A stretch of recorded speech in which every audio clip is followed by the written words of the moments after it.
Portugal is facing a pivotal moment in its efforts to modernize its air force with the task of replacing its aging fleet of Lockheed Martin F-16 AMBM fighter jets, which have been a cornerstone of its air defense since the 1990s. With around 27 F-16s in service, though some estimates suggest only about 20 are still operational, these aircraft, purchased from the United States and Denmark and later upgraded through midlife enhancement programs, are nearing obsolescence and are expected to retire in the early 2030s.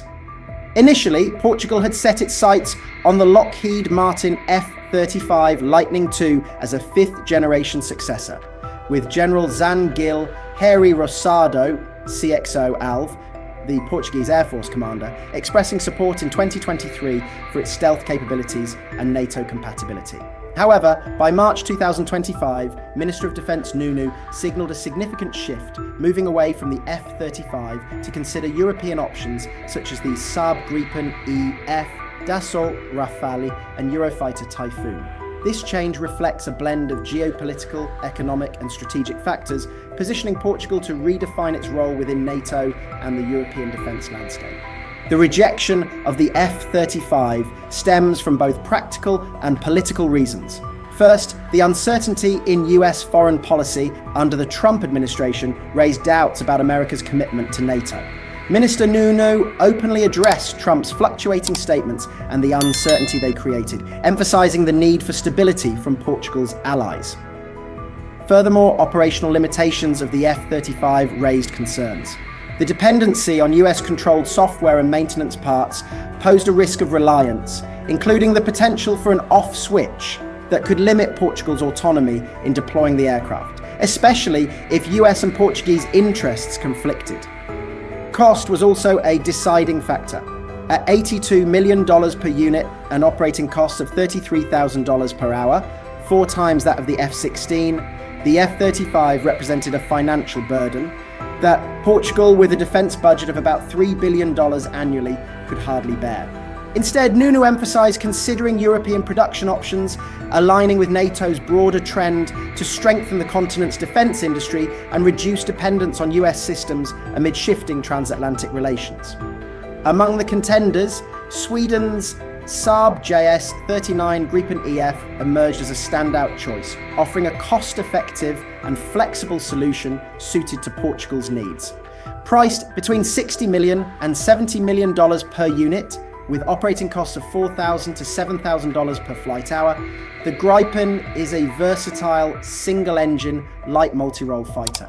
Designed with a focus on affordability and simple maintenance, the Gripen EF's short takeoff and landing capability allows it to operate from rudimentary airports and highways, a practical advantage for Portugal's dispersed terrain, which includes Atlantic islands like the Azores and Madeira, strategic outposts.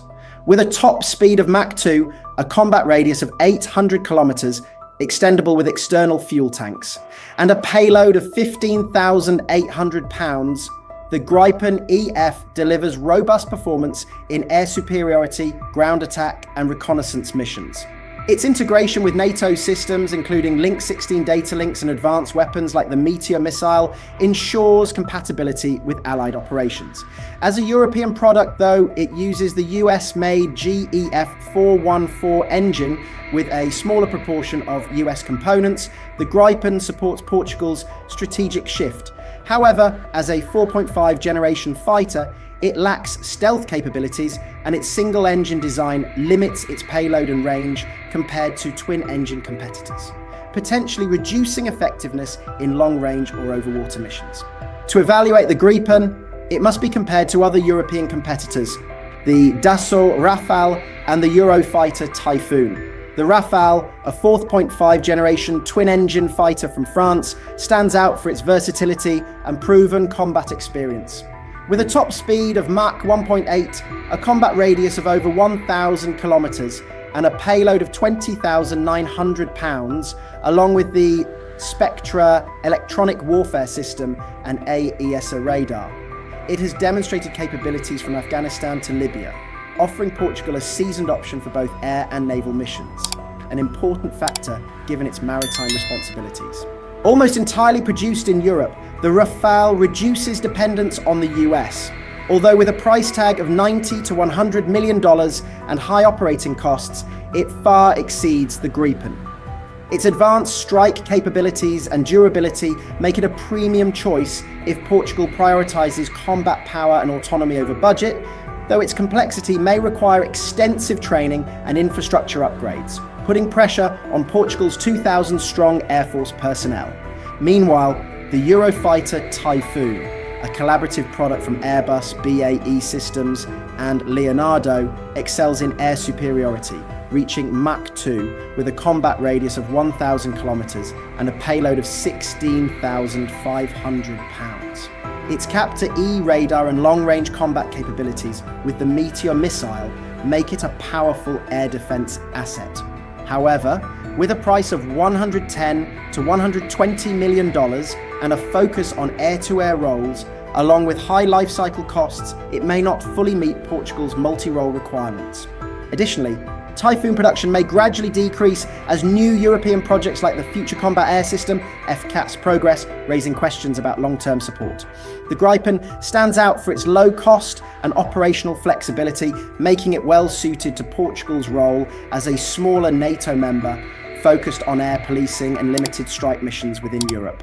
Its affordability and flexible takeoff and landing capabilities align with Portugal's financial and geographic realities, while NATO compatibility ensures contributions to collective defence, such as exercises with allies like Spain or the UK. However, its lack of stealth and smaller capacity puts it at a disadvantage compared to the overall power of the Rafale and the air superiority of the Typhoon, particularly in scenarios that require neutralising advanced threats or extended maritime operations. If Portugal prioritises superior performance and European independence over cost, the Rafale emerges as the top choice, offering a proven platform with minimal reliance on the US and the ability to project power over the vast Atlantic region. Conversely, the Typhoon shines if air defense is the priority, leveraging agility and radar capabilities to counter airborne threats, though its price and specialization may exceed Portugal's balancing needs. Portugal's historical tendency to purchase low-cost used aircraft like the F-16 strengthens the case for the Gripen, though purchasing new aircraft would mark a shift toward long-term investment. Ultimately, the practical appeal of the Gripen leads it to be favoured by a nation seeking value and flexibility. But the final decision, expected to become clearer as the 2030s approach, will depend on whether Portugal prioritises cost-effectiveness, combat capability, or European integration in a changing geopolitical context.